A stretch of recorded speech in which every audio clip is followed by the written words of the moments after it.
Pronto. Então vamos lá. Antes de começar, tá tudo bem com vocês? Alô, lá é difícil, né, da gente responder. Nem todo mundo tá com o microfone, fica complicado. Todo mundo me ouve bem? Pode digitar que eu tô acompanhando o chat também, tá? Sim, professora. Sim? Então tá.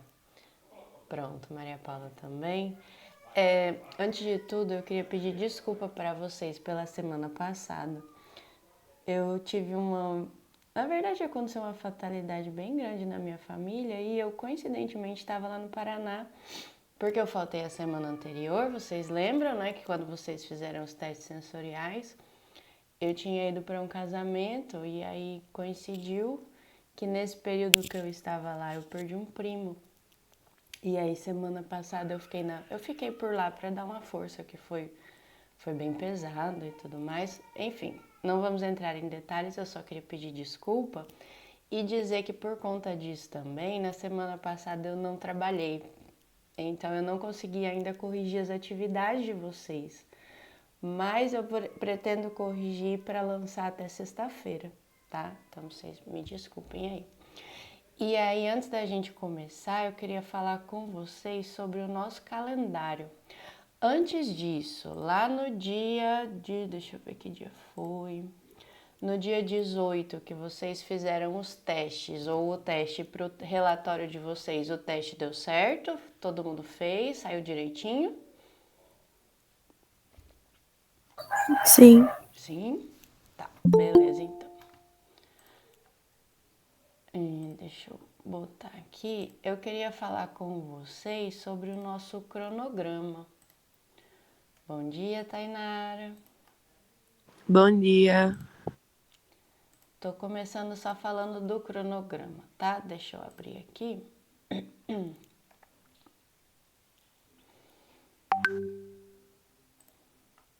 Tá muito pequeno, deixa eu aumentar.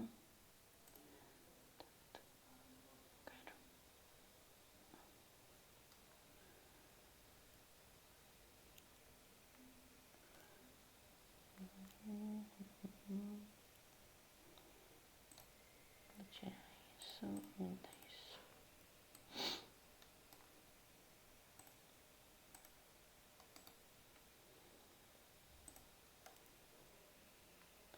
Tá aparecendo o cronograma aí?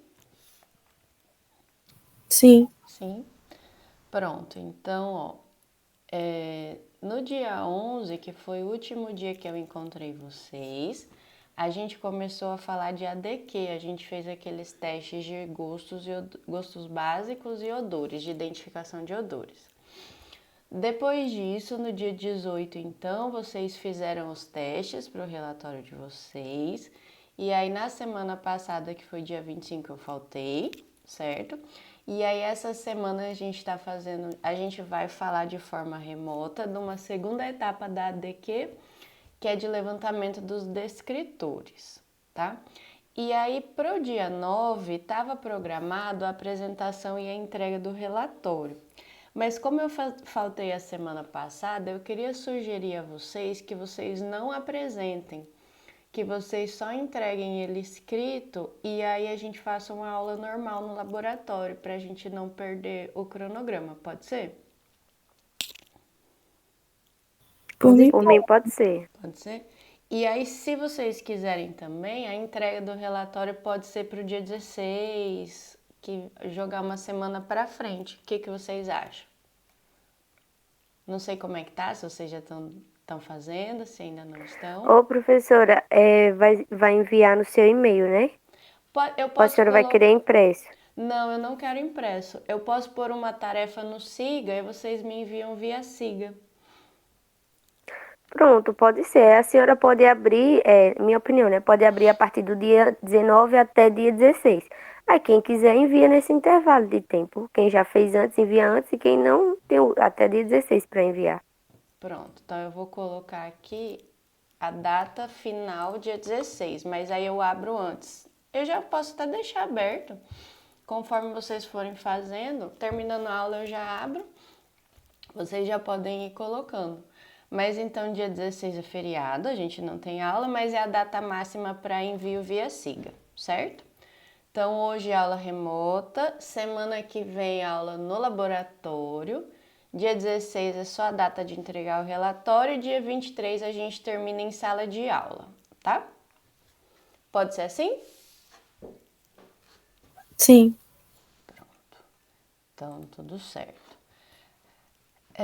Bom, então esse é o nosso cronograma e eu vou postar isso no SIGA. Assim que a gente terminar a aula, eu já vou postar essas coisas, mas avisem o pessoal que não tá. Tá faltando Nicole e tá faltando Raeli, então eu acho, né? Aí se vocês puderem dar o recado. De toda forma, eu vou postar a gravação dessa aula também para eles poderem assistir caso eles queiram, tá? E aí então a gente vai falar do nosso assunto, que é... Bom, a gente já começou a falar de ADQ, né? Mas a gente vai... Opa, desculpe. Deixa eu só ajeitar aqui. Eita. Eu vou retomar o que a gente já falou sobre ADQ e aí Desculpa, eu vou retomar o que a gente já falou lá naquela semana, pra gente lembrar, porque já faz tempo, e a gente vai falar da segunda etapa da ADQ, que é a etapa de hoje, certo? Eu tô num computador aqui que eu não vou conseguir ficar com duas janelas abertas, então eu vou agora pôr no modo de apresentação, e aí eu só consigo ouvir vocês. Então, se vocês puderem falar comigo quando vocês precisarem, tá? Porque eu não vou conseguir. Então, vamos lá. Então, me interrompam sempre que vocês julgarem necessário, certo? Vamos lá. Então, essa aula de slide a gente vai falar da introdução à ADQ, que é a nossa análise descritiva quantitativa. Tudo que eu vou falar aqui também está no roteiro de vocês, tá? Naquele que eu já passei. Então, o que nós já sabemos? Nós já sabemos que a ADQ é um teste sensorial descritivo que avalia todos os atributos sensoriais que estão presentes no nosso produto. É claro que eu posso, se eu quiser, escolher fazer uma ADQ, por exemplo, só para sabor. Eu posso fazer uma ADQ só para atributos de textura. Eu posso decidir isso também, tá? Mas de forma geral, a ADQ é um método que nos permite avaliar todos os atributos do produto, ok? É um método que normalmente utiliza escalas não estruturadas, que os tamanhos variam de 9 a 15 centímetros. É sempre um desafio a gente mandar imprimir na folha de sulfite uma reguinha que meça exatamente esse tamanho, mas é o que a gente tem que fazer. E aí a gente costuma colocar nas extremidades um tracinho em pezinho, igual tá aqui, para a pessoa saber que começa exatamente aqui e termina exatamente aqui, tá? E aí nas extremidades a gente coloca a intensidade que a gente está avaliando do determinado atributo. Então, eu estou avaliando o atributo sabor de chocolate. Então, aqui é fraco para sabor de chocolate e aqui é forte para sabor de chocolate, por exemplo. Normalmente, as fichas para ADQ, como são muitos atributos, às vezes é uma página, duas, até 3, 4 páginas, dependendo da quantidade de atributos que a gente leva em consideração para aquele produto, tá? Tá passando os slides para vocês, tudo certinho? Sim. Não, professora, para mim ainda está aparecendo o cronograma. Eita, peraí. Deixa eu voltar então, começar de novo, só um minuto. Agora foi. Foi?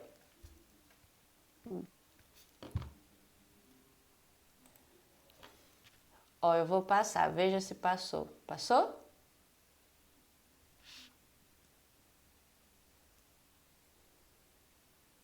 Passou não. Hein? Peraí. Agora sim. Ah, que coisa. Eu acho que eu vou ter que passar por aqui então, pra dar certo. Aqui tá passando? Vê se... Ó, passei de novo. Passou?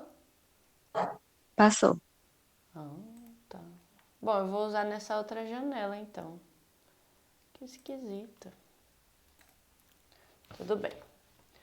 Então, só ignorem que as minhas animações vão tá estragadas, tá? Porque aqui eu não consigo passar animação.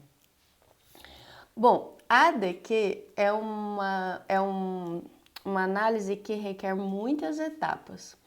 A etapa que está marcada aqui com o quadrado é a etapa que a gente vai fazer hoje, que é a etapa número 2. Vejam que nós temos 5 etapas, tá? A etapa mais demorada é a etapa 3, porque é a etapa que a gente treina as pessoas. Depois que a gente treina as pessoas, o teste e a análise dos resultados, que são as etapas 4 e 5, são bem rapidinhos. Mas até a gente concluir a etapa 3 é um processo bem demorado.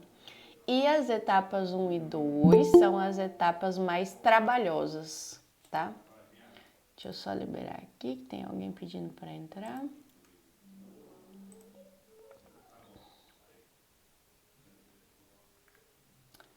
Bom dia, Carlos.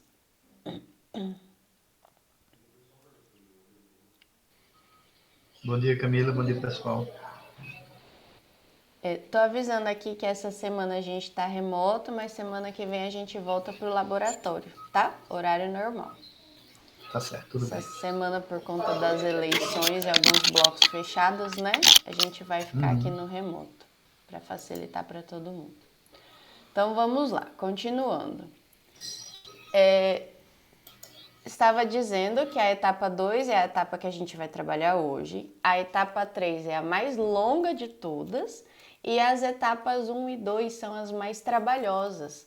A gente já fez no laboratório algumas coisas da seleção dos avaliadores e vocês já viram como é algo que dá bastante trabalho, né? Então vamos lá. Vou retomar então como é que a gente faz a parte de seleção de avaliadores, certo? Que é a nossa etapa 1, lembrando que é uma etapa de 5.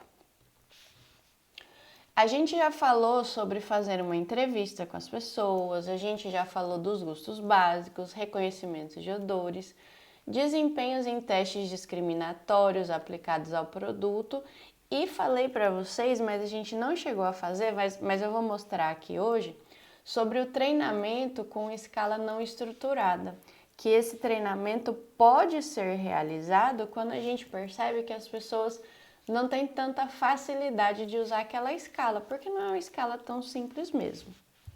Então, nessa primeira etapa, que é a etapa de seleção das pessoas, a gente começa então com a entrevista, e aí a gente já falou sobre isso, que o mais importante na entrevista, ou até fazendo um questionário de recrutamento, é saber se a pessoa está disposta, saber se a pessoa tem tempo, porque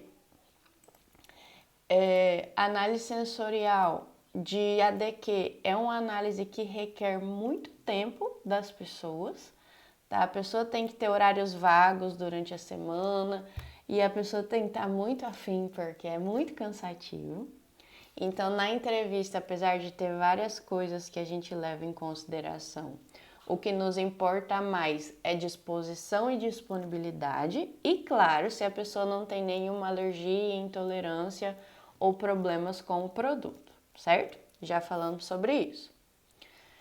Depois que a gente faz um recrutamento aí de umas 40 pessoas pós-entrevista, a gente começa com os testes. E o primeiro teste é o de identificação de gostos básicos. Vocês viram que esse teste é um teste cansativo. Os gostos básicos, apesar deles serem muito óbvios pra gente, a gente sabe o que é um doce, um salgado, um ácido, um amargo. Um umami é um pouquinho mais chato porque não faz tanta parte da nossa rotina, mas a gente até tem uma noção do que é.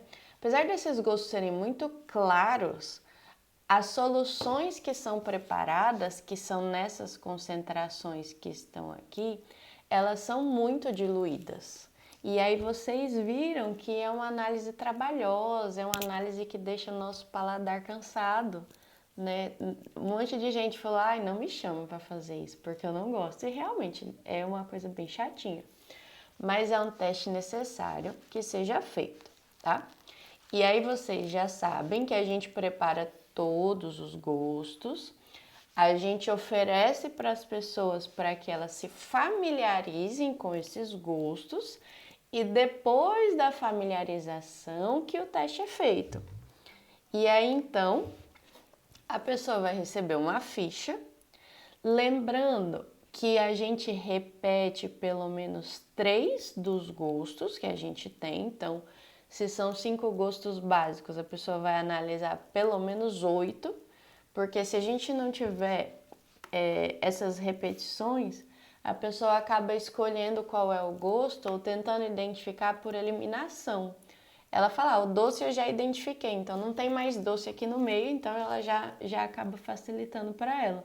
Então, por isso que a gente repete alguns, tá? E aí a pessoa tem que acertar todos. As pessoas que acertam todos, a gente leva adiante para o nosso próximo teste, que é o teste de reconhecimento de odores. Então, vocês já viram a ficha, a gente tem espaço para pôr os códigos das amostras.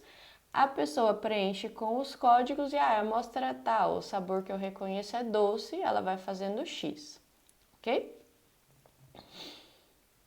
Tudo bem? Tô indo muito rápido? Tudo bem. Então tá bom. Um já fala por todos, tudo certo. Então vocês, por exemplo, aqui a pessoa recebe uma bandeja com as 8 amostras codificadas com códigos de 3 dígitos aleatórios, um copo com água, bastante água, porque é muita amostra. Aqui é importante a gente pôr um biscoitinho, alguma coisa, porque vocês sabem que vai deixando um gosto ruim na boca, né? E aí a pessoa recebe a sua bandeja, preenche os códigos com as amostras que ela recebeu e vai fazendo os xizinhos. Ah, essa aqui parece que é o doce, essa aqui parece que é o umami. E aí vai terminando e depois os analistas vão recolher essas fichas e vão ver se as pessoas acertaram tudo. O ideal é que elas acertem tudo para dar andamento. Eu até posso, a gente sempre fala isso, até posso pegar pessoas que acertaram 7, 6, né? Essa questão de a pessoa tem que acertar tudo é porque as pessoas que têm essa sensibilidade maior acabam dando menos trabalho no treinamento depois. Então a gente até pode assim ser mais flexível e pegar pessoas que acertam menos, mas a gente tem que ter consciência que talvez no treinamento a gente precise de um pouco mais de tempo. Então essa ideia aqui é para tentar fazer o treinamento que vem depois ser mais curto, tá? Então, ótimo, selecionei lá 40 pessoas na minha entrevista, levei essas pessoas para fazer os gostos básicos. Das 40, só 30 acertaram tudo. Então eu vou para a próxima etapa com essas 30, por exemplo. E aí a próxima etapa de seleção seria, ou é na verdade, o reconhecimento de odores. Então são selecionados aí de 16 a 20 aromas comuns. Quais são aromas comuns? Normalmente se usa chás, se usa alguns temperos comuns, então chás, camomila, erva doce, canela, cravo, tempero, alho, cebola, pimenta, coentro, cebolinha, orégano. Alimentos que fazem parte do dia a dia da maior parte das pessoas, queijo, leite, manteiga, café, chocolate, e aí a gente tenta trazer aromas que são mais fracos, como o do leite, por exemplo, e aromas que são mais marcados, como o do café, tá? Trabalha-se muito com frutas, trabalha-se muito com bebidas. Então, esses são os aromas que a gente costuma trazer para esse teste de reconhecimento de odores, tá? E aí, a gente prepara vários copinhos com essas amostras, aí o pessoal vem para cheirar todos esses copinhos, então é só de odor mesmo, não é um teste de aroma, certo?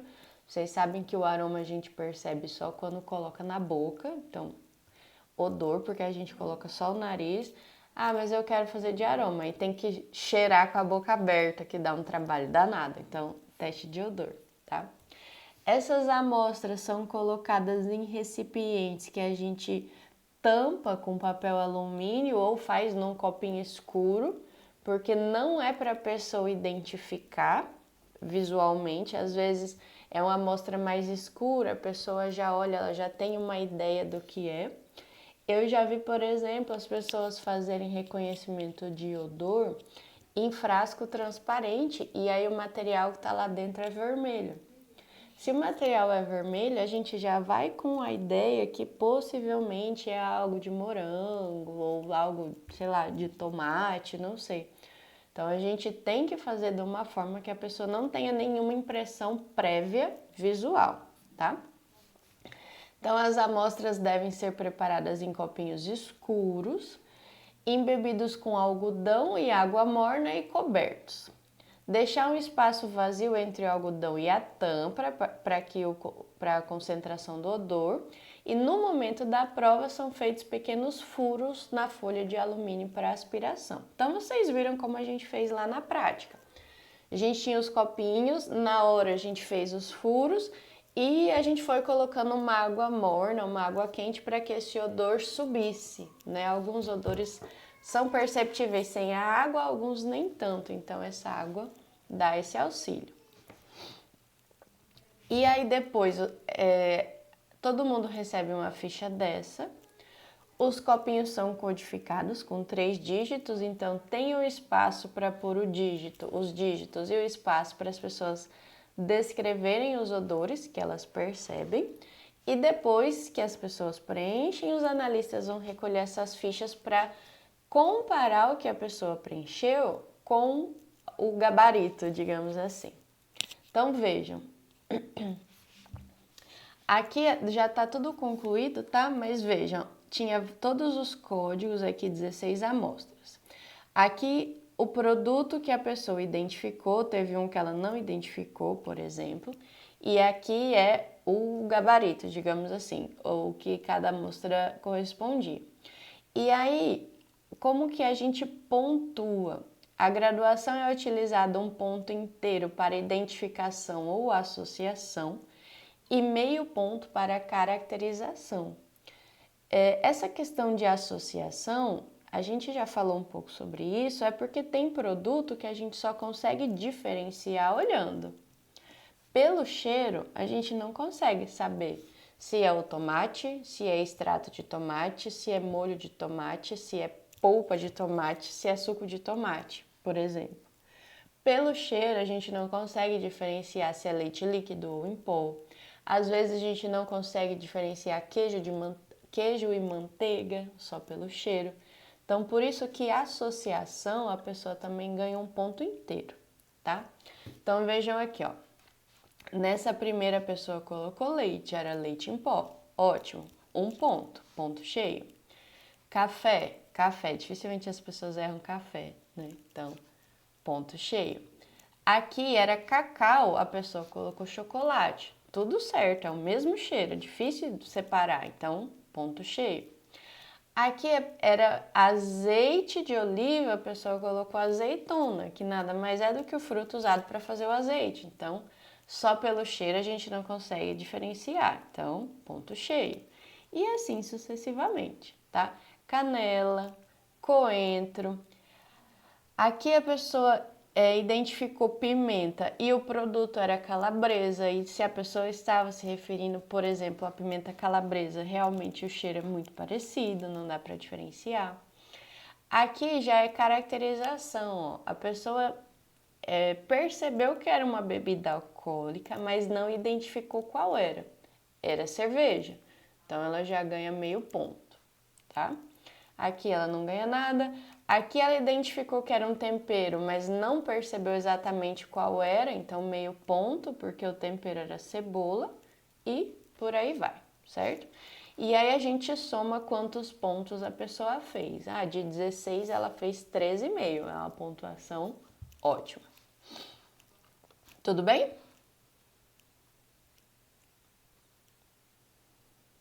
Sim. Sim? Então tá bom. Lembrando que mais importante do que a pessoa fazer uma pontuação ótima, esse teste aqui, na verdade, é um teste assim classificatório. A gente tá com umas 30 pessoas e a gente vai colocar essas pessoas numa lista de pessoas que vão bem no reconhecimento de odor, pessoas que não vão tão bem, por exemplo. E aí a gente até pode eliminar algumas pessoas após esse teste, mas ele é mais classificatório mesmo. Mas a ideia aqui, ó, é que o candidato identifique no mínimo 75% dos aromas considerados com grau de dificuldade normal. Então, um aroma que é um aroma com grau de dificuldade normal é um aroma que metade das pessoas identificaram. A gente fez lá na prática, mais da metade da sala identificou o café, identificou a cebola, identificou o alho, identificou o cacau, que alguns de vocês reconheceram como chocolate, achocolatado, teve gente que colocou Nescau, Toddy, enfim. A gente faz um levantamento, então, de todos os aromas que foram classificados como normais. Então, a gente preparou 20, desses 20, 10, metade das pessoas pelo menos acertou. Então, esses são os normais. E aí, desses 10, a gente vê o desempenho do pessoal. As pessoas têm que acertar pelo menos 7, 8, já que é 75%, que seria 7,5, né? Então, quem acertou 7 ou 8 desses 10, tá show de bola, vai adiante, certo? Ou é classificado como uma pessoa que tem boas habilidades de reconhecimento de odor, tá? E aí, então, essas pessoas a gente leva para a terceira etapa, que seria o desempenho em testes discriminatórios, agora aplicados ao produto. Até então, a gente não fez nada aplicado ao produto. Eu estou montando aqui um painel sensorial para fazer ADQ de iogurte, é o meu produto-alvo, ou de produtos lácteos em geral, que às vezes a gente faz algo mais abrangente. Né? Estou fazendo um painel para analisar cerveja, estou fazendo um painel para analisar cachaça, enfim. Até agora a gente não viu nada específico. A gente começa a ver coisas específicas aqui no ponto 4, que ainda é uma etapa da seleção, lembrem disso. Então aqui o objetivo é verificar se os candidatos apresentam habilidade em perceber que produtos com pequeno grau de diferença são diferentes e normalmente tem foco no tipo de alimento, tá?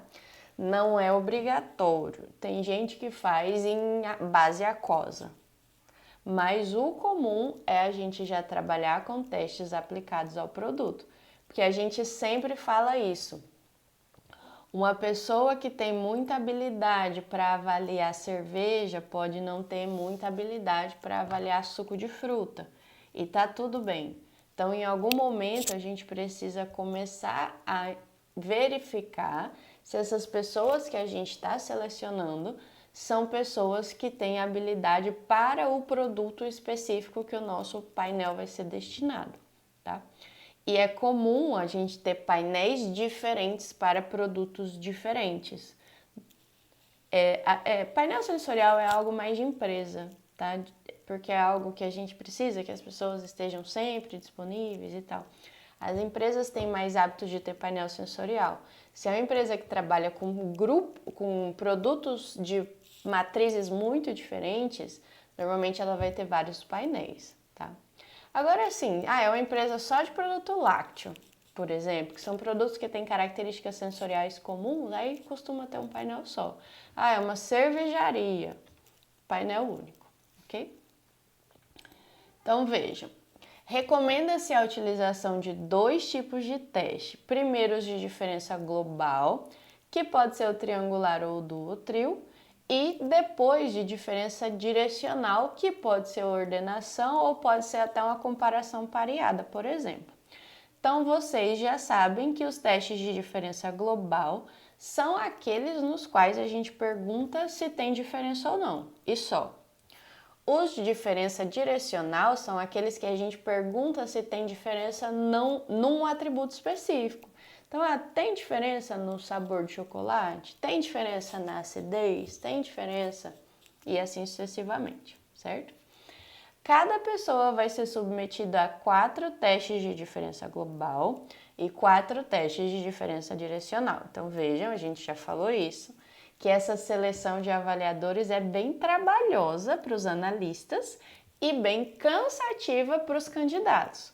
Então, a gente faz essas etapas de seleção em vários dias. Faz um dia só para familiarização com os gostos, faz um dia só para fazer o teste de identificação dos gostos, depois vem um dia só para a parte de odores, depois vem um dia para fazer 1 ou 2 desses testes aqui. Lembrando que são 8, então vai levar 4 dias, 8 dias, tá? E depois de tudo isso que as pessoas são selecionadas, ok? Então, vamos falar primeiro dos testes de diferença global. Os produtos que vão ser utilizados nesses testes devem ser cuidadosamente selecionados, porque o teste não pode ser nem muito fácil, nem muito difícil. Então, não pode ser uma diferença óbvia, mas também não pode ser uma diferença que a pessoa vai sofrer muito para identificar. E aí, normalmente, a gente faz 2 testes mais fáceis e 2 testes difíceis. E aí, nos testes difíceis, a gente faz uma diferença proporcional a 3 vezes o threshold. Para os testes fáceis, 6 vezes aqui, ó, 6 vezes o threshold, tá?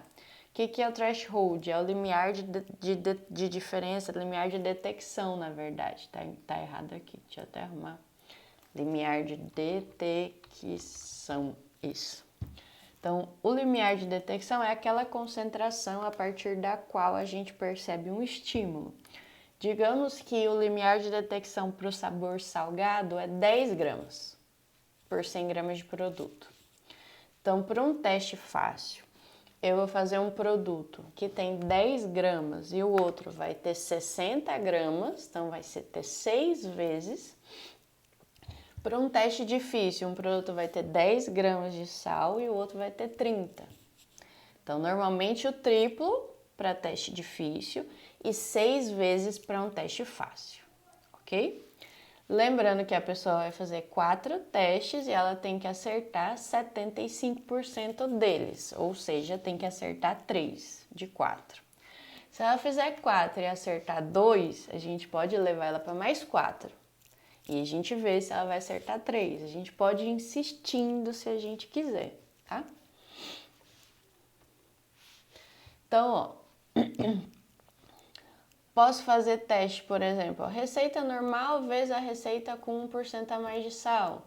Receita normal vezes uma receita com 2% a mais. E aí vou definindo aí as concentrações. Digamos que eu estou fazendo queijos aqui. Aqui são baseado em valores aleatórios, tá? 1%, 2%. Mas o ideal sempre é a gente trabalhar com os thresholds, tá? Então, se o sal é percebido a partir de 10 gramas, faça um de 10, um de 30 para difícil, um de 10, um de 60 para fácil. Só um exemplo, tá bom? E aí aqui então teste triangular, que vocês já conhecem. São 3 amostras, uma delas está repetida.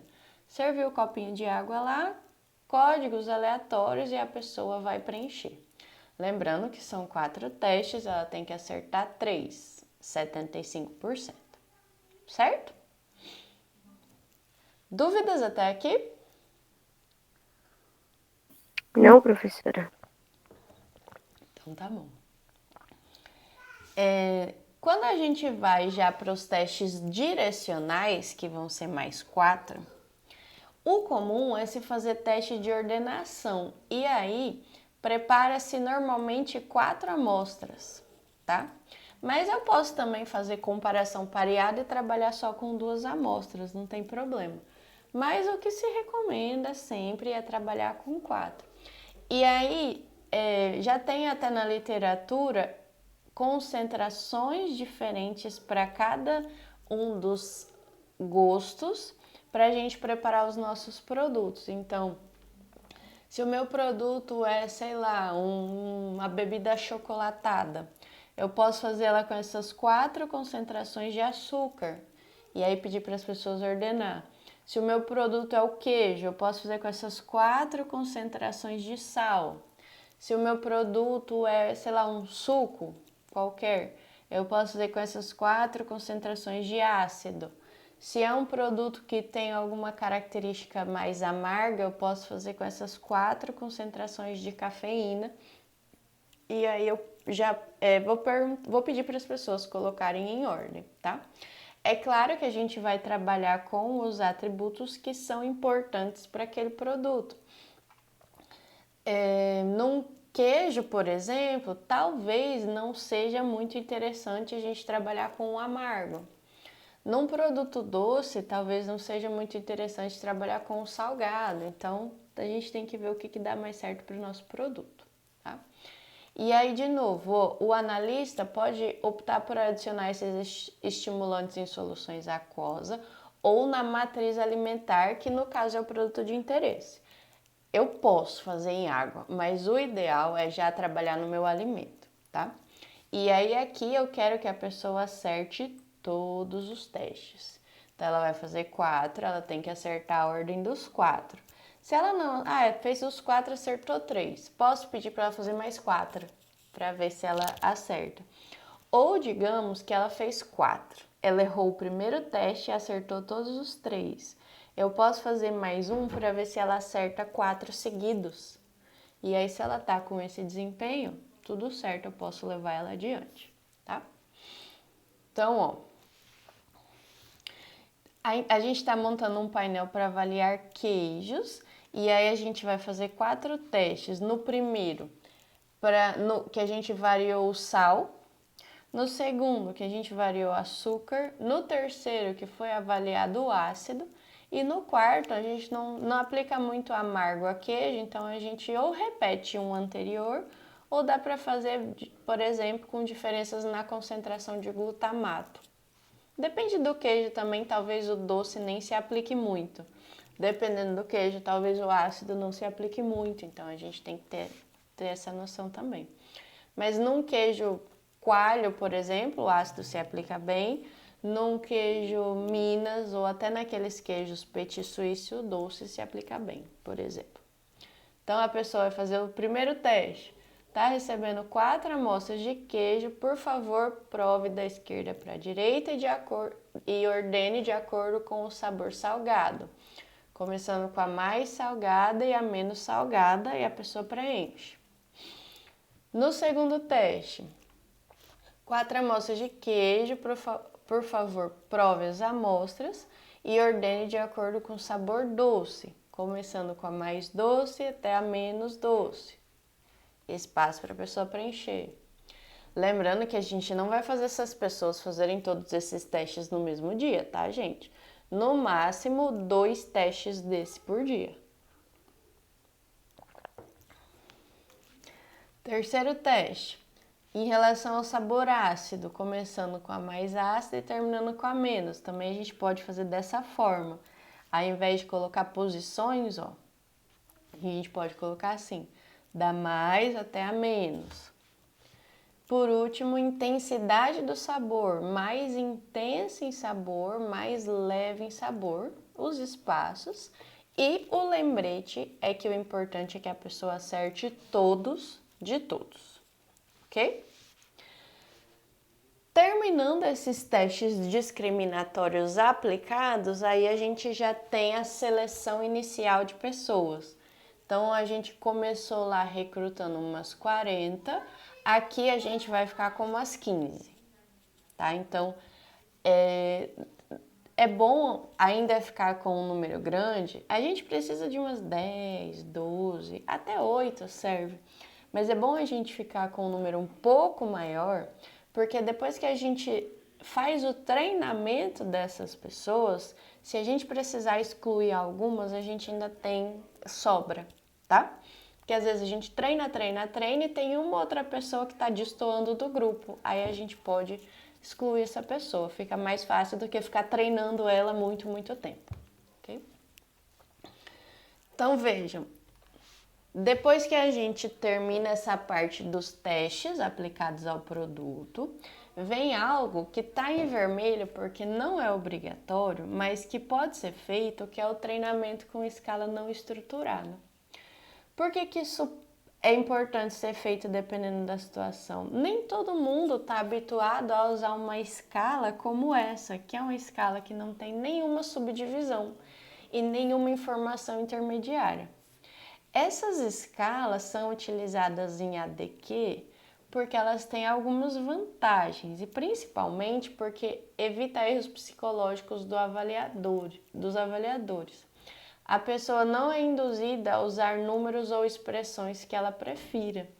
Tem muita gente que ama alguns números e isso é muito engraçado. Por exemplo, tem muita gente que gosta muito do número 7 e aí a pessoa tem o hábito de dar 7.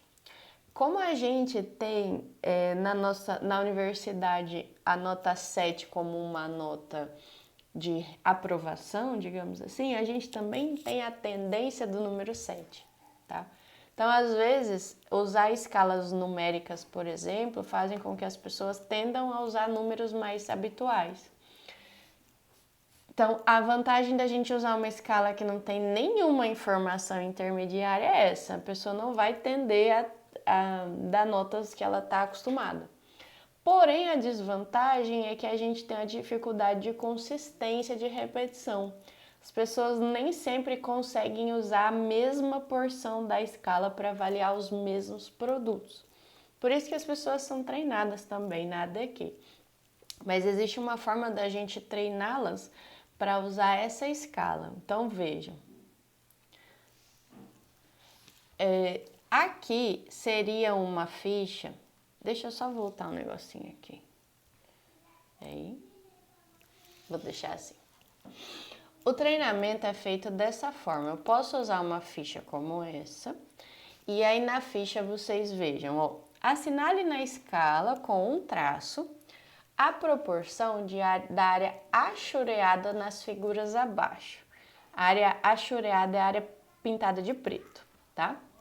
Procure trabalhar mais com toda a sua sensibilidade e acuidade visual do que com o raciocínio puro. As 3 primeiras figuras são exemplos. Então, a nossa escala vai de nenhuma área achureada até a totalmente achureada, certo? E aí, então, exemplo, ó, a primeira figura, tá todo mundo vendo aqui que mais ou menos metade dela, ou metade dela exatamente tá pintada, tá marcado no meio da reguinha. A segunda figura aparece que 1/4 ou até um pouquinho mais de 1/4. Então, marcação aqui, mais ou menos 1/4 da reguinha. Terceira figura, nada preto. Então, terceira figura, zerado. E aí, é para as pessoas continuarem o preenchimento. Então, a gente vai olhando, ó, essa aqui tá quase tudo preto. Então, a região é por aqui, mais ou menos. Essa aqui, bem pouquinho preto, então a região deve ser por aqui. E a gente vai fazendo. Essa aqui, ó, parece mais ou menos 1/3 da metade. Então, se a metade tá por aqui, 1/3 vai ser por aqui. Aqui 1/4 da figura. E assim sucessivamente. Não é tão fácil, tá, gente? Alguns desenhos, esse desenho aqui, esse último, são mais complicados, mas a ideia é que as pessoas tenham um pouco de sensibilidade para preencher isso. Não precisa acertar exatamente a medida, mas é para ficar próximo. Por isso que a gente precisa de réguas quando a gente faz esse teste. Então, por exemplo, a pessoa marca, então tá aqui o gabarito, tá? Era para a pessoa ter marcado exatamente aqui, que corresponde, aí aqui vocês estão vendo as porcentagens, a 87,5% da barra, 12,5% da barra, que é a porcentagem pintada das figuras, tá? Essa figura aqui, por exemplo, que tá bem clara, ó, é 25% da barrinha. E aí a gente mede aqui quantos centímetros deveria ter. Então, digamos que essa linha meça 9, então 1/4 de 9 vai ser... Ai, que difícil. Vou fingir que mede 10, só para facilitar minha conta, tá? Se a resquinha aqui mede 10 centímetros, 25% vai ser 2,5. Se a pessoa marcou exatamente 2,5, a gente mede com a régua mesmo, ótimo.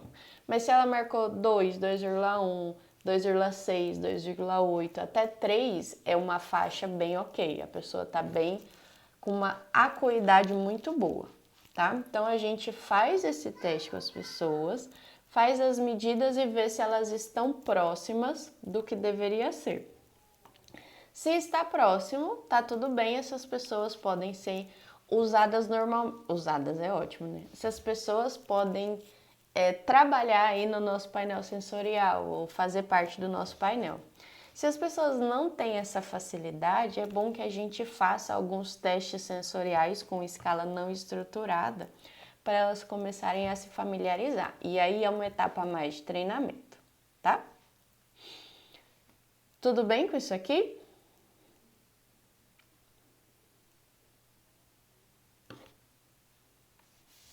Sim, vocês estão quietinhos. Assim. Tá? Então tá bom. Então, a gente terminou aqui a seleção de pessoas, certo? Fizemos tudo isso. Vejam que dá muito trabalho, é coisa de um mês para selecionar pessoas às vezes, tá? Então, é algo assim, fazer um ADQ, gente, é uma decisão muito séria na vida de uma pessoa que está fazendo pesquisa ou trabalhando com análise sensorial, porque demora. A gente ficou aí um mês mais ou menos selecionando essas pessoas. Selecionamos as pessoas, a gente vai para a etapa 2. O que é a etapa 2? É a etapa de desenvolvimento da terminologia descritiva, lembrando que nós temos 5 etapas, então a gente está em 2/5, certo? O que é a terminologia descritiva? São os termos sensoriais ou os atributos sensoriais que os nossos produtos têm. Então, a gente nunca vai fazer uma ADQ já com os atributos definidos. É o próprio painel, ou seja, são as pessoas que a gente selecionou que vão definir os atributos que o produto tem, tá? Existem vários métodos para desenvolver esses termos. O método mais utilizado é o método de rede. O método de rede é um método comparativo. Então, a gente traz esses produtos para a pessoa. Digamos que a gente vai fazer, e é o exemplo que eu vou dar aqui para vocês hoje, que a gente vai fazer isso no laboratório, mas como a gente está fazendo remoto, eu trouxe aqui um produto que vocês já viram na nossa aula, que são os nossos pãezinhos. Então, eu tô aqui, ó. Lembra das bisnaguinhas? Tô com as bonitinhas, né? Eu tô aqui com os 2 produtos e a gente vai tentar trabalhar com eles baseado na memória de vocês, tá? Já que a gente não tá se encontrando presencial hoje, e eu vou ajudar porque eu tô com os produtos na mão. Então, a gente poderia fazer com 3, 4, 5 amostras de bisnaguinha, e aí a ADQ, o teste em si, pode ser só de uma, pode ser de 2, pode ser de 15, pode ser de quantas a gente quiser. Mas para desenvolver a terminologia descritiva, a gente precisa de pelo menos 2, tá? Então eu trouxe aqui as 2 que a gente já conhece. E aí, como é que a gente faz? Esse método de rede, ele é um teste comparativo. Por quê? Imaginem vocês que eu chego aqui com esse produto, só esse.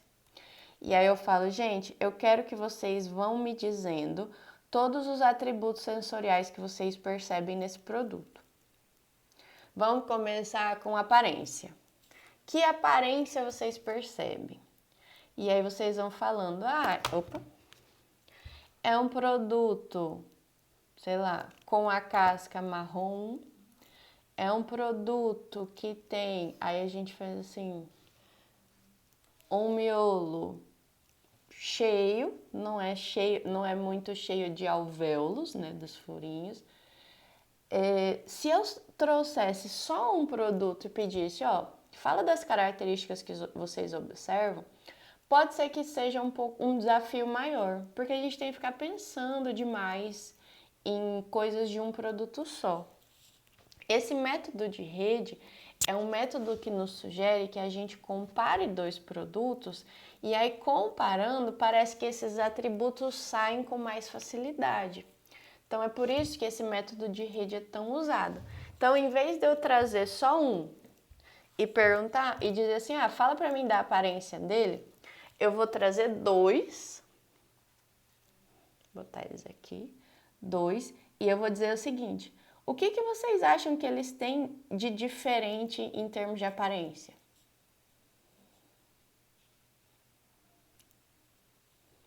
A largura, o tamanho também, um é maiorzinho, mas é mais fininho. Então, vejam que comparar dois é mais fácil. Então, esse parece mais comprido, mas esse parece mais fino. Se vocês olharem, esse parece mais claro, esse parece mais escuro. Então, usar esse método de rede no qual eu comparo dois e tento perceber semelhanças e diferenças, acaba facilitando para os atributos aparecerem, tá? Então, esse é um método que costuma-se utilizar para fazer o desenvolvimento da terminologia descritiva em ADQ, certo? Então, vejam. Os avaliadores vão apreciar sensorialmente o produto ou os produtos e ocorre uma discussão em grupo com auxílio de um líder. Então, no método de rede, as amostras são apresentadas aos pares, ao avaliador, e aqui a gente não bota dígitos aleatórios, ou a gente pode botar também, mas o bom é colocar a amostra A e a amostra B, porque vai ter uma discussão geral, então as pessoas precisam estar falando dos mesmos produtos sempre, tá? E o avaliador, utilizando uma ficha, é solicitado a descrever similaridades e diferenças entre as amostras. Então, deixa eu passar uma coisa aqui e botar assim. Opa, peraí.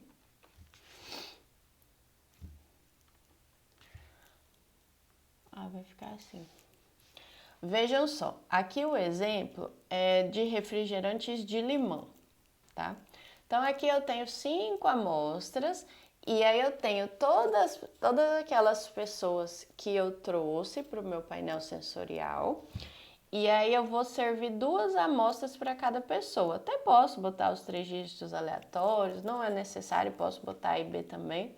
No caso de ter só 2 produtos, A e B pode ser. No caso de ter mais, aí eu posso botar os códigos, tá? E aí, digamos que para Janaína lá eu servi Sprite e soda. Para Maria Paula eu já servi esse aqui com esse aqui que é da skin. Para Jaciara eu já servi esse com esse. Eu vou servindo duplas para todas as pessoas. E aí as pessoas vão receber uma ficha como essa, vão receber as amostras com um copo de água, né? E vão comparar em termos de aparência, aroma, sabor e textura. E aí tá aqui, ó. Por favor, compare a aparência das 2 amostras e descreva abaixo em que elas são similares e diferentes. Repita o mesmo procedimento para aroma, sabor e textura. E aí a pessoa, então, vai provar, primeiro, a aparência. Ela vai olhar. Olhei para as 2. A quantidade... Aí aqui é o que a pessoa preencheu, tá? A quantidade de bolhas é diferente de uma amostra para outra. Uma é bem cheia de bolhas, a outra tem pouca. O que elas têm de... a quantidade de bolhas é uma similaridade. As 2 têm a mesma quantidade. Mas em termos de diferença, uma parece que é mais transparente, a outra é mais esbranquiçada. E uma tem bolhas grandes, a outra tem bolhas pequenas, por exemplo. E aí a pessoa vai fazendo isso para todas, tá? E aí depois que as pessoas fazem isso é feito de forma individual. Cada pessoa pega a sua ficha, cada pessoa pega as suas 2 amostras e faz essa avaliação.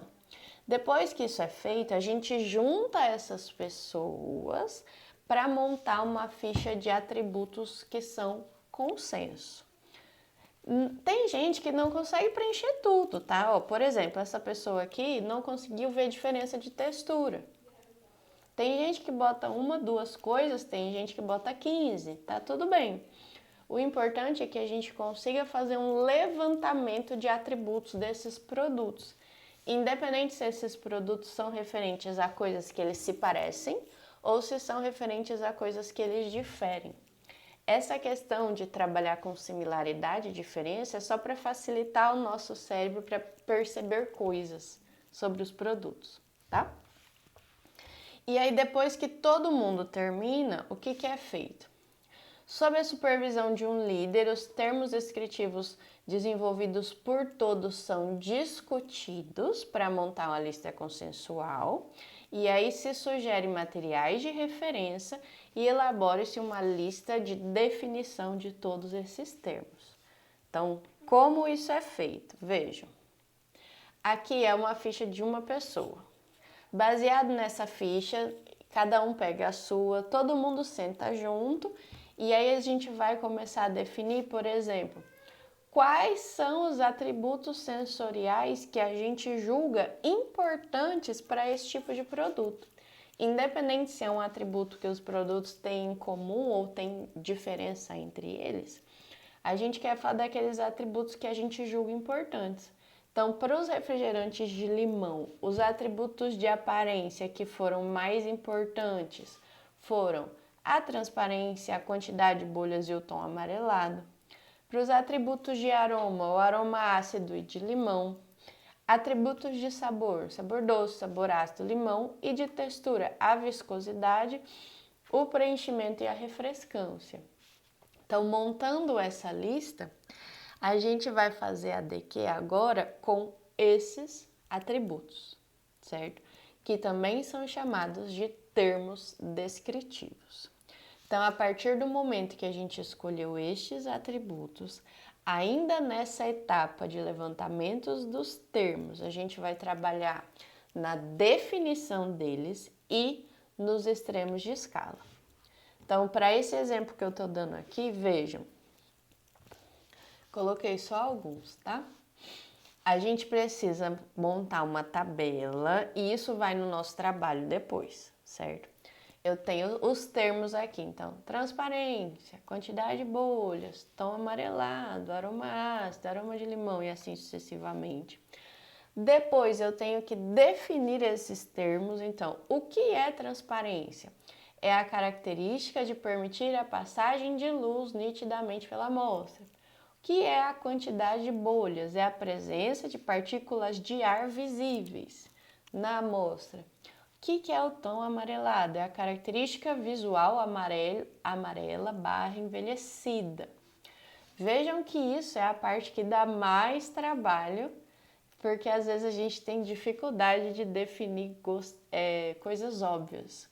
O que é gosto doce? Pô, gosto doce é gosto doce, né?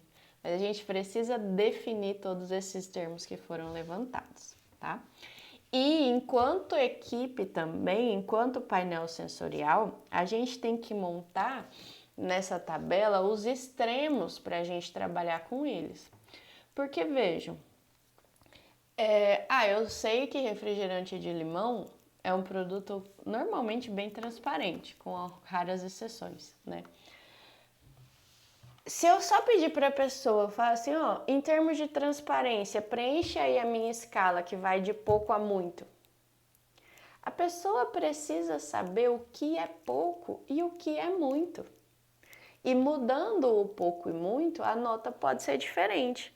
Exemplo, se eu pegar água bem límpida e dizer que isso é muito transparente e pegar leite integral, dizer que isso é pouco transparente, eu tenho uma escala muito grande, certo? E aí os meus refrigerantes de limão vão estar todos bem pertinho da água limpa, porque eles são bem transparentes mesmo. Então é uma escala muito grande para um produto que vai ficar todo mundo muito pertinho. Então não vai ter diferença entre os meus produtos, vai ser até complicado de avaliar. Então eu preciso pensar em extremos que façam sentido para mim. Por exemplo, o muito transparente é água limpa envasada. O pouco transparente, a princípio eu coloquei aqui leite desnatado, mas até o leite desnatado ainda é muito esbranquiçado. Na prática, a gente coloca assim, mais ou menos 200 ml de água mais uma gota de... Ai, peraí.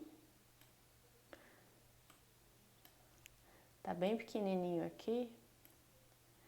Mas assim, a gente prepara uma solução e é que sugestão que eu faço. 200 ml de água mais uma gota de leite desnatado, que ainda vai ficar bem transparente com uma pequena branquitude, digamos assim, um pequeno esbranquiçado. E aí isso já vai ser uma escala de transparência mais estreita, mais que varia pouco, porque a gente sabe que os nossos produtos, os nossos refrigerantes de limão, são todos muito transparentes. Então a gente precisa de uma escala próxima, tá? Quantidade de bolhas, pouco. Água normal, água com gás. Tom amarelado, pouco. Água limpa, muito. Ou fraco ou forte. O rum, carta branca, que é aquele rum que é levemente amarelinho, por exemplo. Então a gente precisa pensar em referências que façam sentido para o nosso produto, ok? E aí o nosso trabalho tem que ter toda essa tabela completa. Isso aqui é um pouco trabalhoso, dá trabalho para a gente montar isso. E às vezes a gente precisa na prática ir testando concentrações das coisas, mas é algo que a gente faz um pouco mais rápido do que tudo que a gente fez até agora, tá? Então vejam, essa segunda etapa de definição dos termos descritivos consiste em levantar os atributos, definir os atributos e definir os extremos de escala para esses atributos. Tudo bem?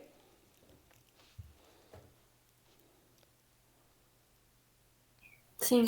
Tudo bem. Ô, professora, aí depois esses extremos de escala é o que a gente vai comparar naquela que foi mostrada antes? A gente vai treinar com eles. Exatamente. Ah, entendi. Todo o nosso treinamento vai ser baseado nos nossos extremos de escala, tá?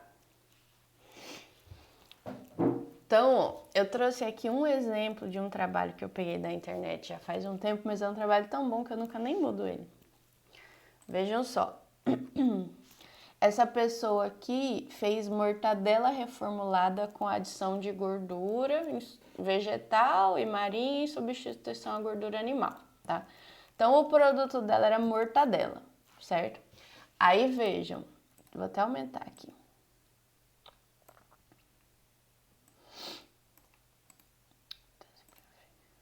Primeira parte, atributos de aparência. Então, quais são os atributos de aparência que a equipe levantou para esse produto, para a mortadela?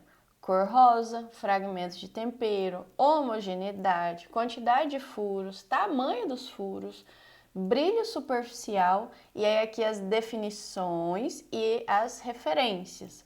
Então, cor rosa, qual que é a definição?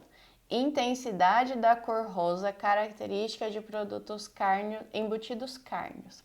O que é o claro para a cor rosa? Mortadela de frango light. O que é o escuro para a cor rosa? Mortadela Bolonha Light da marca Cerati. Às vezes a gente até coloca marcas para ficar muito claro qual que é o atributo. Quando a pessoa pega uma tabela de referências de ADQ, é importante que ela consiga reproduzir. Então, colocar as marcas que a gente usa também é bem importante, tá? Próximo aqui, só como exemplo, eles levantaram 4 atributos de aroma. E aí vejam, aroma característico, aroma de condimento, aroma de pimenta, aroma estranho. O que é aroma característico? Intensidade do aroma característico da mortadela, uma mistura de carne e condimentos como alho, cebola e pimenta. Essa é a definição. O que é as referências? O pouco é a mortadela de frango light e o muito é a outra mortadela lá que eles falaram. Vamos pegar um diferente aqui, ó. Aroma estranho. O que é a definição de aroma estranho? intensidade de aromas não característicos de mortadela, como carne mecanicamente separada ou gordura oxidada. O que é o ausente? É essa mortadela aqui da Cerati. A mortadela Cerati é uma mortadela bem famosa, tá, gente? Famosa, assim, pela qualidade. E o que é forte de aroma estranho? Carne mecanicamente separada. E a mesma coisa, deixa eu diminuir esse, aumentar esse. Atributos de textura. Então, quais são os atributos de textura para a mortadela? Textura gelatinosa. Definição, pouco e muito. O que é muito? Mortadela de frango. O que é pouco? A mortadela de frango. O que é muito? Bala de algas, que é uma textura bem molenga. Textura suculenta. Mortadela cortada no dia anterior é pouco. Muito a mortadela fresca. E assim sucessivamente, tá? Vejam, e aí os atributos de sabor, ó, eles levantaram 1, 2, 3, 4, 5, 6, 7. Não necessariamente o atributo, por exemplo, deixa eu até dar um zoom aqui, que tá pequenininho. Peraí. Vejam aqui que tem um sabor a glutamato. Tá dando pra ver bem aí?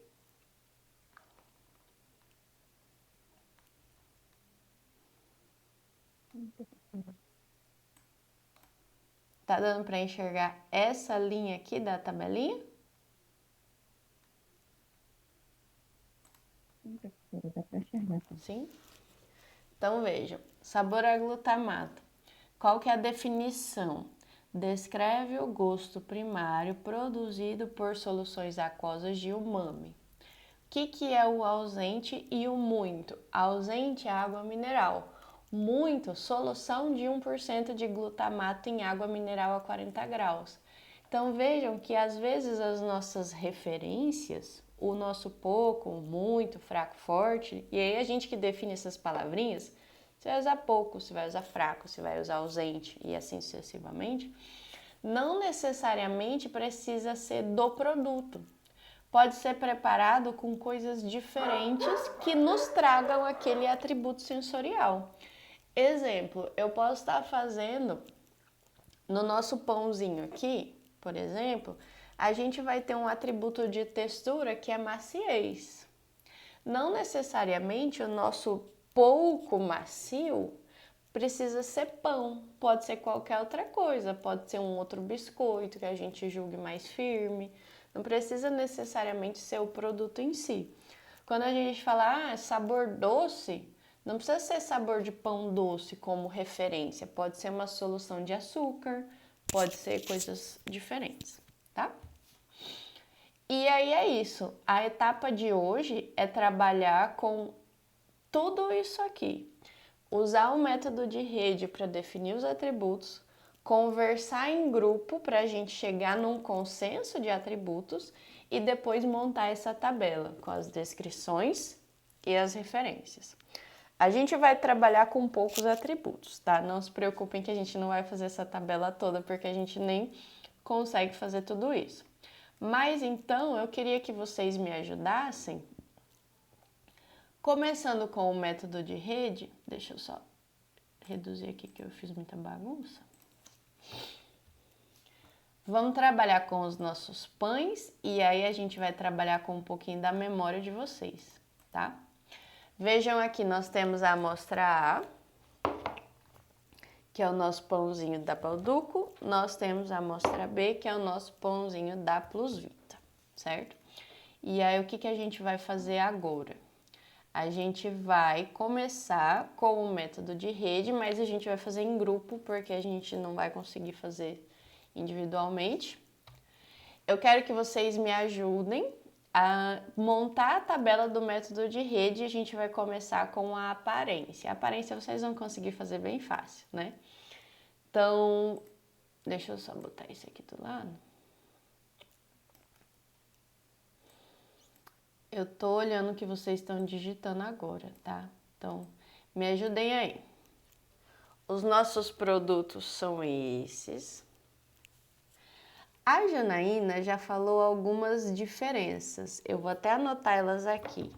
A primeira diferença que ela falou foi o comprimento, que um é mais comprido que o outro, e a largura, que um é mais estreito e outro é mais largo, certo?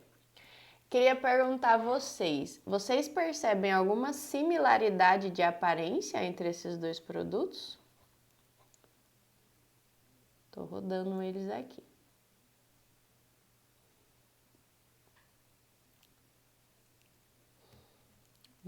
Eu já cortei aqui, ó.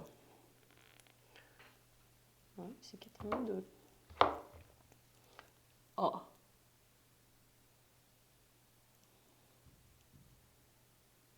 Alguma coisa em comum? Pode dizer, se vocês perceberem alguma aparência em comum, digam aí qual atributo vocês acham que é. Que elas são parecidas. Cor da casca. Tá, vou pôr aqui então. Cor da casca. Eu vou pôr cor marrom da casca, tá?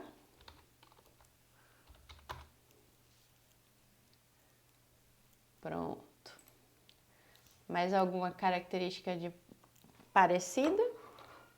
Eu acho que uma coisa parecida é a questão dos furos do miolo. O que vocês acham, ó?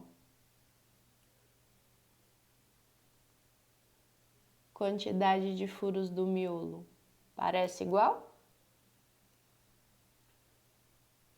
Eu acho que sim, professora. Daqui não dá para ver muito bem, mas parece. Vou botar aqui, então vocês acreditem em mim, que tá meio parecido.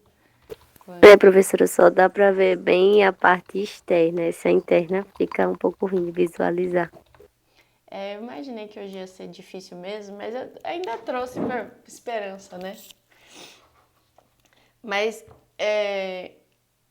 eu vou colocar... Eu acho que de aparência a gente pode ficar com essas por enquanto.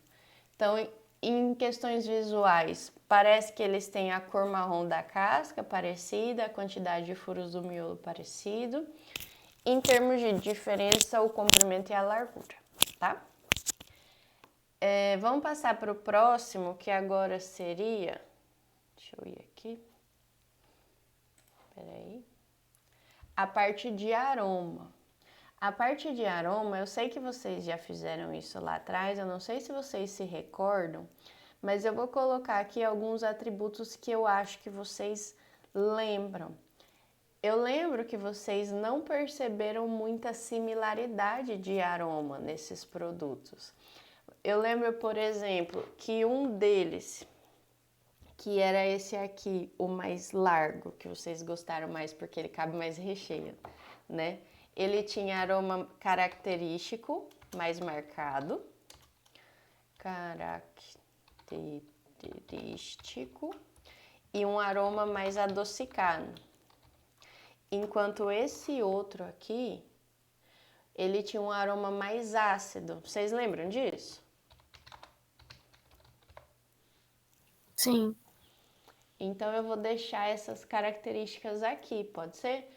Aroma característico de pão, vou pôr aqui aroma característico de pão, que eles eram bem diferentes. O aroma adocicado, um era bem mais marcado que o outro, e esse aroma ácido era mais marcado que o outro. Então, de aroma eu vou deixar isso aqui por enquanto, certo?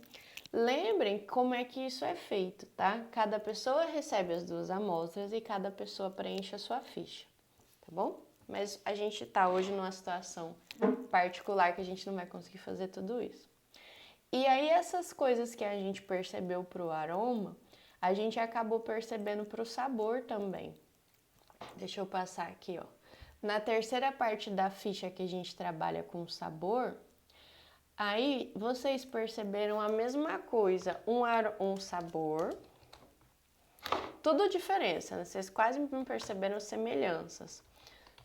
Um sabor adocicado, um sabor característico, que era mais marcado no produto que vocês preferiram, que era esse aqui, o que cabia mais recheio.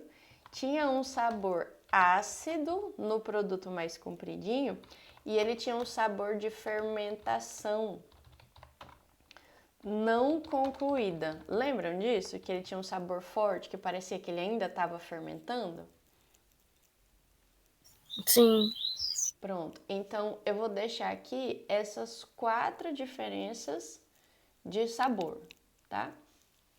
Eu lembro que vocês não acharam quase nada em comum. E aí, quando a gente vai pro próximo, que é a parte textural, que é um produto sólido, então, produto sólido, a gente tem as texturas, eu vou colocar que eles têm em comum a similaridade é a maciez e a diferença é uma coisa que eu lembro muito que vocês disseram, que um grudava mais na boca ao mastigar. Enfim, eu vou escrever assim, grude durante a mastigação. Depois a gente tenta escrever mais bonito, certo? E vou deixar só esses, porque como a gente tá fazendo à distância, vai ser mais difícil. Pode ser? Posso deixar esses? Pode. Então vejam, qual seria o próximo passo? Digamos que cada pessoa tivesse feito a sua ficha, colocando os atributos. O próximo passo seria a gente se reunir numa mesa redonda, o líder da equipe, no caso um analista, e todas as pessoas que preencheram as fichas, e aí a gente ia conversar sobre esses atributos para definir se esses atributos são relevantes para o nosso produto ou não. Porque às vezes tem um atributo que só uma pessoa percebeu e assim, tem gente que nem percebeu esse atributo ou depois da discussão, às vezes o pessoal fala assim, nossa, realmente eu percebi mesmo. Aí vira importante, a gente coloca na lista. Ou a gente discute e as pessoas falam assim, ah, mas eu nem percebi. Mesmo assim, mesmo comentando sobre isso, eu nem percebi. Esses atributos que são mais peculiares ou bem particulares de um ou outro avaliador, para esse caso a gente não leva em consideração. A gente leva em consideração mais os consensos, tá? E aí o nosso próximo passo seria montar uma tabela na qual a gente vai pôr o termo, a gente vai defini-lo, colocar os extremos e colocar as referências, certo? Então eu vou pegar os nossos termos aqui e aí são todos, independente se são similaridades ou diferenças. Como eu disse, essa questão de trabalhar com similaridades e diferenças é mais para a gente conseguir identificar os atributos do que para a gente classificar. Essa classificação não importa. Eu só preciso achar atributos para esses produtos, tá? Então eu vou pôr esses atributos aqui. Deixa eu só fazer uma anotação aqui para eu não me perder. Deixa eu voltar lá um pouquinho. Vou começar aqui na aparência. Os atributos de aparência são cor marrom da casca, quantidade de furo no miolo, o comprimento e a largura, comprimento, largura. Depois, aroma característico de pão, aroma adocicado, aroma ácido. Depois, sabor. Sabor adocicado, sabor característico, sabor ácido, sabor de fermentação não concluída. Depois a gente pode deixar isso mais bonito, tá? Maciez e grude durante a mastigação. Pronto. Voltando lá para nossa tabela. O correto é a gente trabalhar com todos os descritores que são relevantes. Então, aqui no meu papel eu anotei 1, 2, 3, 4, 5, 6, 7, 8, 9, 10, 11, 12, 13. 13 descritores, tá? Aqui na minha tabelinha só cabe 7. Mas mesmo assim, a gente não vai conseguir trabalhar com tudo isso, porque a gente não vai conseguir treinar com tudo isso. Então, a gente podia escolher só alguns atributos para a gente trabalhar. Então, por exemplo, a gente tem aqui 4 atributos de aparência, que é... Vou até voltar lá. Fica mais fácil de vocês visualizarem. Vou aumentar essa letra aqui.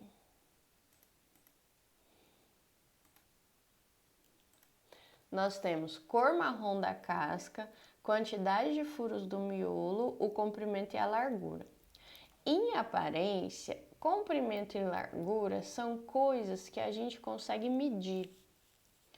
Então, para ADQ, essas medidas que são métricas, tipo, o comprimento, a largura, a espessura disso, a espessura daquilo, a gente não precisa muito trabalhar com descrição, porque são coisas que a gente pode simplesmente medir para comparar.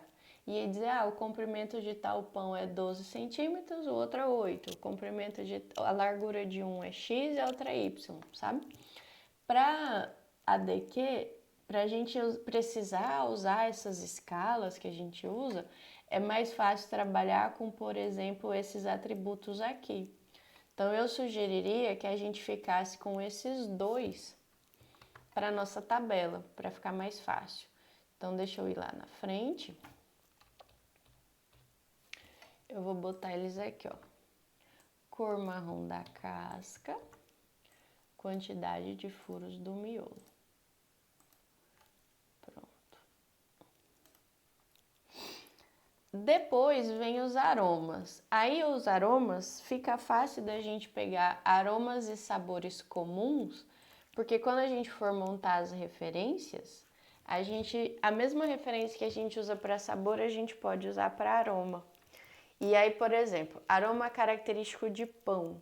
A gente pode trabalhar com um aroma, um pão caseiro fresco e um pão caseiro velho, para fazer as referências. E essa mesma referência a gente pode usar no sabor, por exemplo. Então, a gente teria mais facilidade.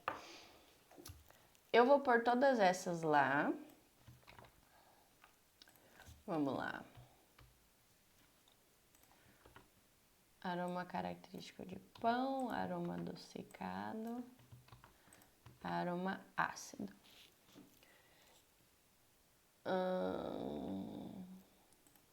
Minha tabela tá pequena. Deixa eu aumentar aqui. Ver se cabe mais. Já eu volto lá. Na parte de sabor, nós temos 4 sabores aqui.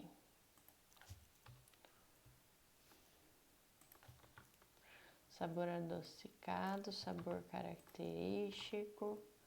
Vou fazer uma segunda tabela, tá? Peraí.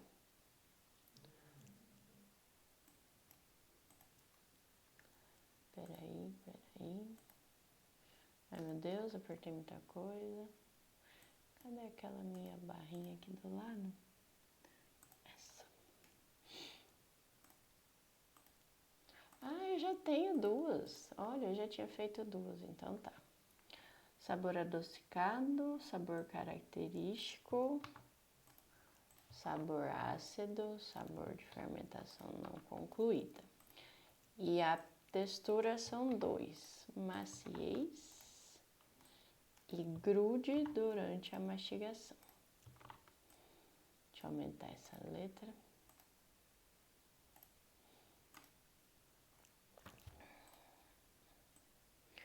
Aumentar essa letra.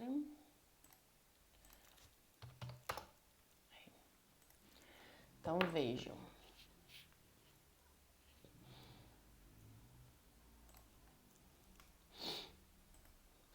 Na nossa tabela aqui, nós colocamos todos. Espera aí que eu tenho que centralizar, porque eu tenho toque. Nós temos... Isso aqui não vai precisar.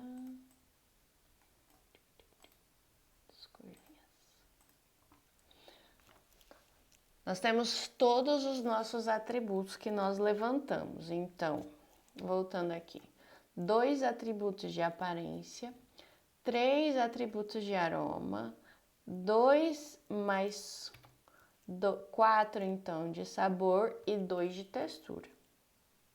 Tudo bem? Eu fiz uma bagunça aqui, mas vocês estão me acompanhando ainda?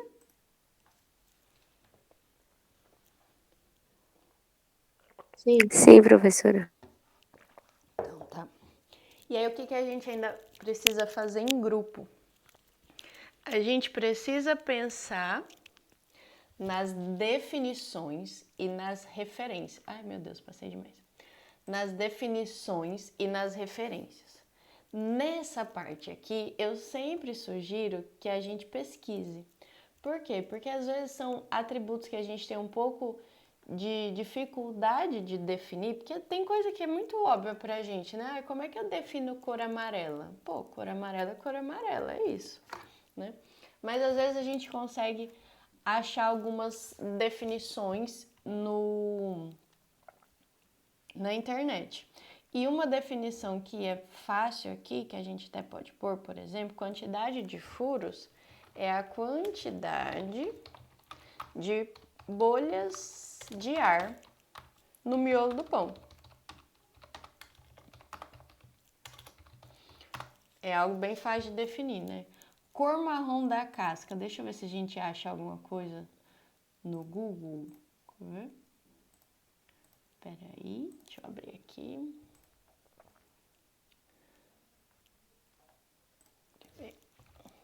Deixa eu só trocar um negócio aqui, peraí. Vou parar essa apresentação e vou apresentar para vocês tela cheia.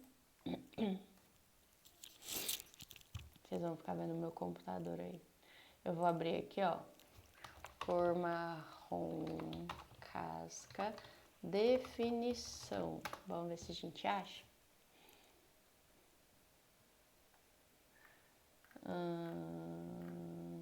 Marrom.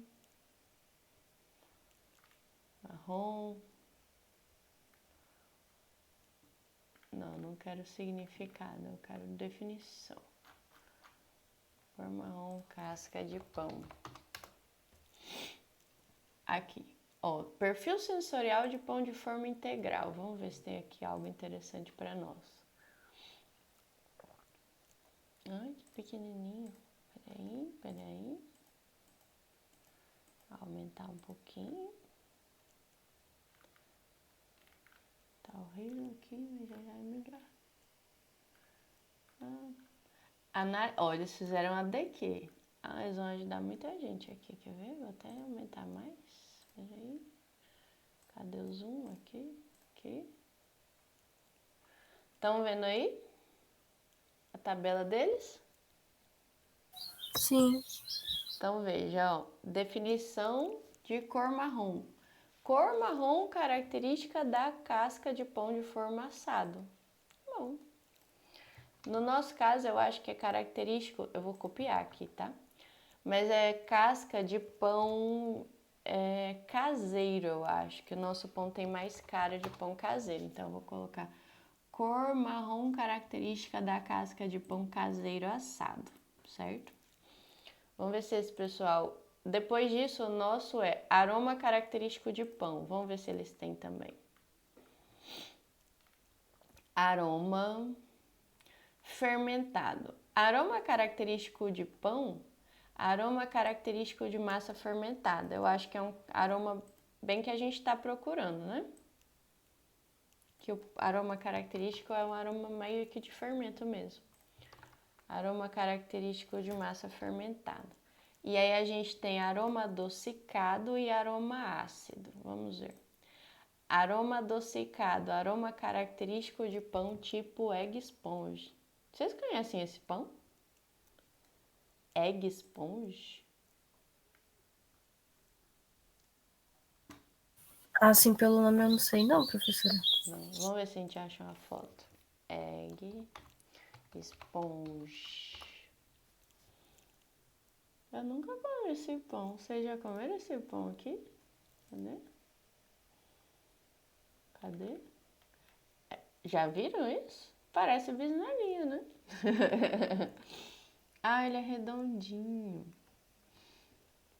Sabe um produto que tem um aroma adocicado? Não sei se vocês concordam comigo. Como chama aquele pão que tem um pouquinho de erva doce? Sabe? Que vende bastante aqui.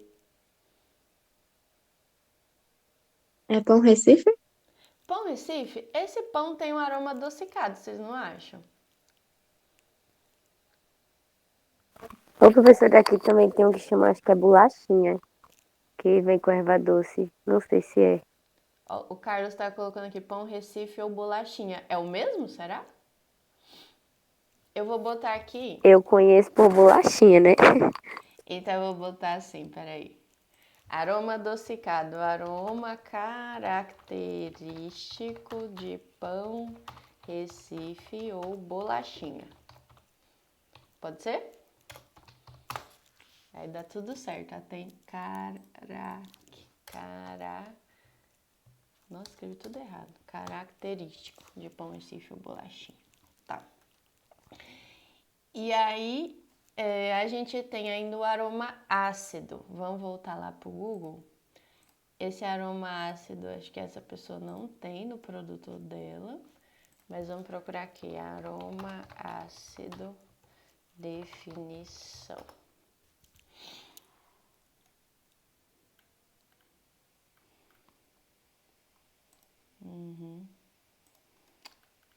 Química dos sabores, não sei o quê. Ácidos em alimentos. Aroma ácido, vou por análise sensorial, às vezes aparece algo mais.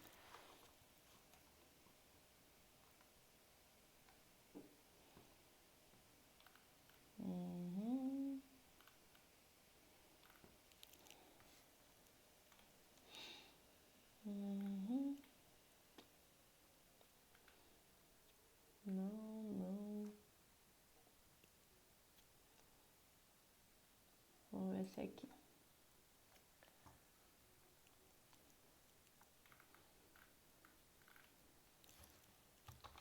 Aroma ácido.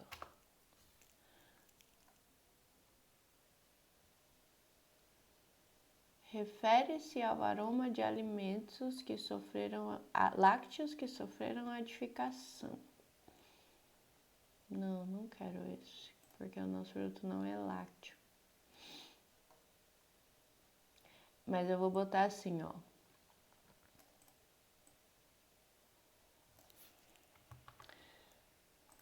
No nosso eu vou pôr aroma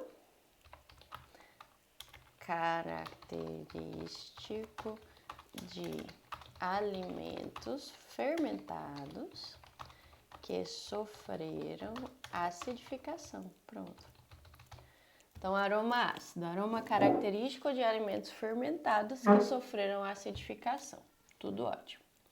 Sabor adocicado e sabor característico, talvez a gente encontre naquele trabalho do pessoal lá do pão. Vamos voltar lá, esse aqui, ó. Sabor adocicado. Gosto característico de solução de sacarose.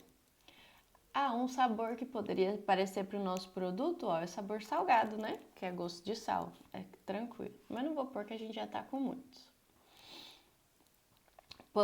Sabor de pão integral. Sabor de produto preparado com farinha de trigo e farinha de trigo integral. Não. Residual de fermento. Sabor após a ingestão de um produto que sofreu processo de fermentação. Esse aqui eu vou usar no nosso, que é o sabor de fermentação não concluída. Sabor após a ingestão de um produto que ainda está sofrendo o processo de fermentação. É isso. O sabor ácido, eu vou ver se dá pra gente copiar do aroma. É o sabor, eu vou pegar esse aqui, ó.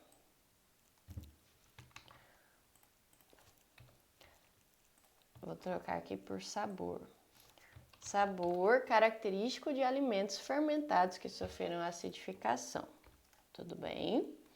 E aí vai faltar aqui sabor adocicado, que é o sabor referente à solução de sacarose.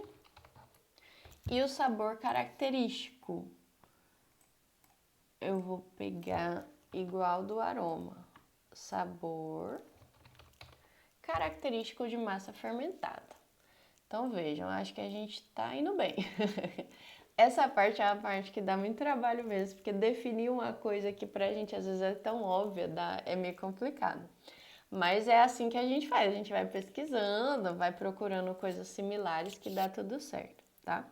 Então a gente já terminou os de aparência, aroma, sabor. Tá faltando textura e esse grude durante a mastigação. Vamos ver se essa de pão aqui tem. Ó, maciez, força mínima necessária para comprimir a amostra.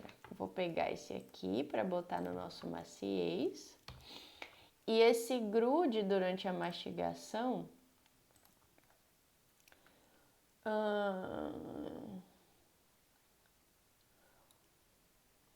Vamos ver aqui. Não é mastigabilidade, não. Número de mastigações necessárias antes da deglutição. Não. Maciez. Umidade. Fibrosidade, não. Adesividade, será que é isso? Eu acho que é adesividade, que é esse grude que a gente percebe. Eu vou até trocar lá. Força necessária para superar a tração entre o alimento e o palato. É isso mesmo, é para desgrudar do dente. Vou botar aqui. E eu vou botar aqui adesividade, certo? E aí, a partir de agora, a gente precisa trabalhar com as referências. A gente vai colocar aqui se a gente vai chamar de pouco ou muito nos extremos e vai descrever as referências que a gente vai usar, tá? Então, a gente tá com a nossa tabela... Com a nossa tabela aqui. E aí, eu já vou sugerir que a gente faça só para aqueles que a gente vai trabalhar em sala. E aí, gente, eu quero a opinião de vocês pelo seguinte. Deixa eu trocar aqui de novo, agora vocês não precisam ficar olhando a minha tela toda. Vou voltar só pro nosso slide lá.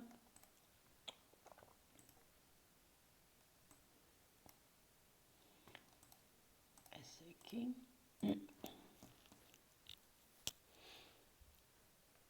Tá certo, Nicole. A gente já tá terminando, não se preocupa não. Venha na aula que vem pra gente continuar, tá? Que na aula que vem a gente vai para os treinamentos. A gente vai... Deixa eu dizer uma coisa a vocês. Esse treinamento é algo que é feito por muito tempo. Uma vez por semana, 2 vezes por semana, durante 1 mês, 2, às vezes até uns 3 meses. A gente vai fazer um dia de treinamento. Então, vai ser um dia um pouco exaustivo sensorialmente. E aí eu sugiro que a gente escolha uns 3 ou 4 atributos só para a gente fazer esse treinamento. E especialmente não trabalhar com todos de sabor, porque senão vocês vão ficar muito cansados. A gente podia pegar um atributo de textura, um atributo de aroma, um de sabor e um de aparência. O que vocês acham? E aí a gente treina esses 4. Pode ser. Pode ser? Porque senão vocês vão ver que vocês vão ficar bem cansados, assim, de ficar comendo. Porque toda hora a gente vai treinar, então a gente vai experimentar tudo. E aí experimentar, algumas coisas são visuais, algumas coisas são só com o nariz, outras coisas são com a mão mesmo, pode ser de textura, por exemplo. Mas assim, a gente vai ter que experimentar tudo, fazer o teste. Então vocês já vão provar várias vezes. A gente vai fazer isso umas 3 vezes, pelo menos. Experimentar tudo, fazer o teste, experimentar tudo, fazer o teste. Então a gente podia, por exemplo, ó, pegar aí ou cor marrom da casca ou a quantidade de furos do miolo, como 1. A gente podia pegar o aroma característico de pão e o sabor característico de pão como mais 2. E a maciez, por exemplo, que vocês acham? E a gente trabalha só com esses 4. Pode ser?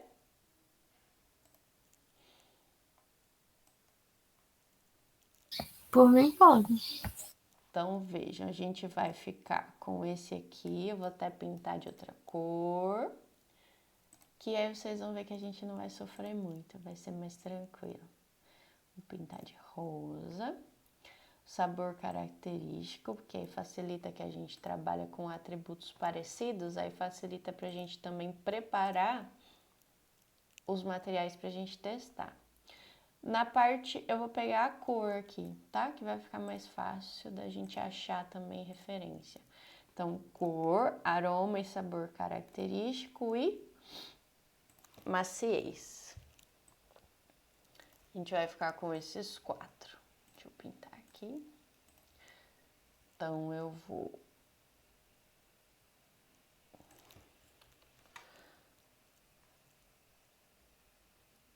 botar tudo numa tabela só.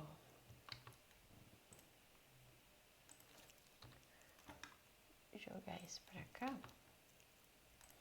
Não, aqui não. Aqui. E vou jogar isso pra lá. É que eu não quero perder isso aqui, então. Esse aqui. Deixa eu só fazer um negócio aqui.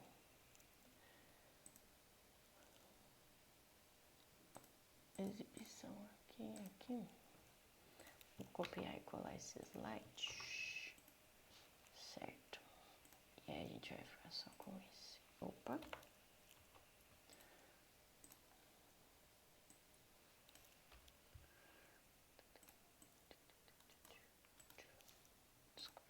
Pronto.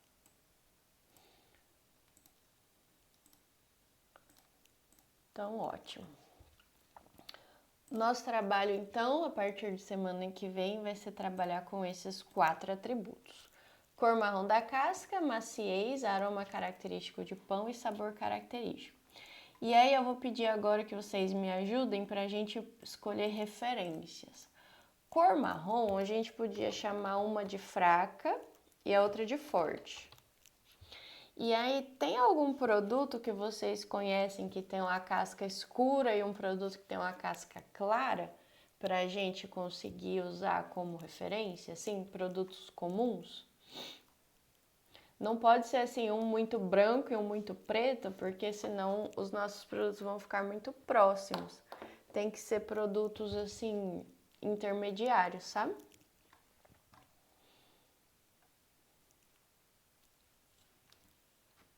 Alguém tem alguma sugestão? Tem um produto que eu sempre vejo no mercado que é bem marrom, que é... Deixa eu só procurar aqui.